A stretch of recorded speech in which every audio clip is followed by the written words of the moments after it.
The Lord be with you. A reading from the Holy Gospel according to John. Glory to you, O Lord. Jesus said to his disciples, "This is my commandment. Love one another as I love you. No one has greater love than this, to lay down one's life for one's friends. You are my friends if you do what I command you. I no longer call you slaves, because a slave does not know what his master is doing. I have called you friends, because I have told you everything I have heard from my Father. It was not you who chose me, but I who chose you and appointed you to go and bear fruit that will remain, so that whatever you ask the Father in my name, he will give you. This I command you, love one another." The Gospel of the Lord. Praise to you, Lord Jesus Christ. My friends, peace be with you. I know these past 9 weeks have been difficult and at times burdensome on many people. The quarantine has affected our finances, our emotional stability, and our psychological wellness. But this pandemic cannot be allowed to define us as followers of Jesus. What does define us is the relationship that we have cultivated with each other and with Jesus, the good works that we have done in his name for the benefit of others, and the fact that we are doing our best to live out his commandment in today's gospel, to love one another.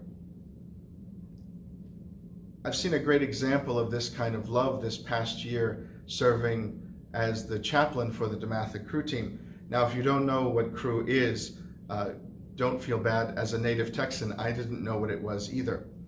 Essentially, crew is team rowing. Here at DeMatha, we have boats of 4 men and boats of 8 men, and they have to work in sync to move the boat down the river, and we race against other schools in the area. I love this sport. I have come to really love this sport because not one person in the boat can shine. Each person has to sacrifice a little bit of himself so that he can be in sync with the other men in the boat to move it down the river to win the race. If one person tried to shine, then the rowers would be out of sync, the boat wouldn't go as fast, and they would run the risk of losing the race. As their chaplain earlier this morning, I led them in an end-of-season prayer service. Unfortunately, their season this year was unable to happen because of the pandemic. It was difficult for the guys who have worked so hard to not be allowed to get in their boat and to put to work what they had practiced. It is especially hard for our seniors. They were not able to have a spring season, and as a result, they could not bring their senior year to a proper end. As their chaplain, I did my best to assure them that even though they didn't get to race this spring, something special did happen. Through the pandemic, they were able to meet virtually for workouts and for team meetings. They continued to love and support each other. The coaches continued to make sure that each person was turning in classwork and not slacking off so that they could bring the year to a high academic end. This is what defines them as a team. Not the races or the wins, but the fraternal bond and the love that they had for each other and for their sport. Each person on the team embodied for me the message in today's gospel, when Jesus said, "There is no greater love than to lay down your life for a friend." And I think they embodied, and I believe that they embodied the commandment to love one another. The gospel reading for today is just as prudent for us at St. Lawrence as it was for the crew team this morning. My friends, I don't believe in luck. I don't believe in coincidence, chance, or happenstance. These things contribute to a secular belief that nothing happens for a reason and that everything that does happen is random and without meaning. This is not who Jesus calls us to be as people of faith. We are called to believe and rely on God's divine providence and not in dumb luck or shallow coincidence. What's the difference, you might be asking yourself? Here it is. Luck is superficial and implies that no matter what you do, The outcome of your effort is left completely up to chance. Every decision you make is an isolated roll of the dice and affects no one else but yourself. Divine providence, on the other hand, originates from God and is shared with every person. Divine providence means that the events of our life are all connected to God's plan for us, and the decisions that we make allow God to work and move in and through our lives. Luck leads to nothing more than a 50-50 chance of success or failure, but divine providence leads us in the footsteps of Jesus to an eternity with God, which opens up the door to an infinite number of grace-filled possibilities. What does divine providence, or how can divine providence apply to our current situation and give insight into today's readings? In today's gospel, Jesus says two important things, and I'll repeat them again.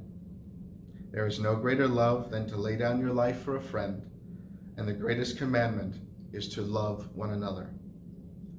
By being supported members of the St. Lawrence family, you sacrifice your own desires for the good of others. Just like the Demathic crew team, each of you play a key role in someone else's life, whether it be in your family, at work, or in the parish. Time and again, many of us are called to practice this type of sacrificial love that Jesus calls us to embody.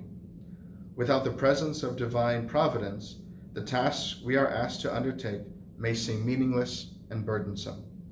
But when we view our life in the context of divine providence, as a journey with Christ and with our friends, we see our sacrifices as part and parcel of living as intentional disciples of Jesus. This short gospel reading today has given me quite a lot to chew on, and I hope it's given you something to chew on as well. My friends, as followers of Jesus, we have been given the roadmap and we know the destination.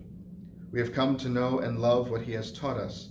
Now it's time to put our love to work. I don't claim that this is an easy task, and at times it can stretch us thin. I'm not saying that we have to say yes to every request, but I'm saying we must at least give the request a second thought. Perhaps through divine providence, we're being called out of our comfort zone to do something that will not only benefit someone else, but in turn will benefit us. We won't know unless we're willing to lay down our life for a friend.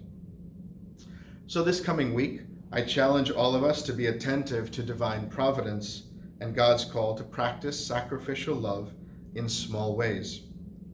The sacrifice you make can be as simple as offering a smile to someone that you're in quarantine with. You know, Mother Teresa had a unique quote.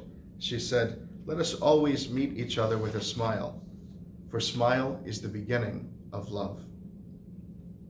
Love is not always easy, but it is what we are called to give as disciples of Jesus. In whatever way we can, let someone close to you know just how much you love them, because love is to be shared and not hoarded.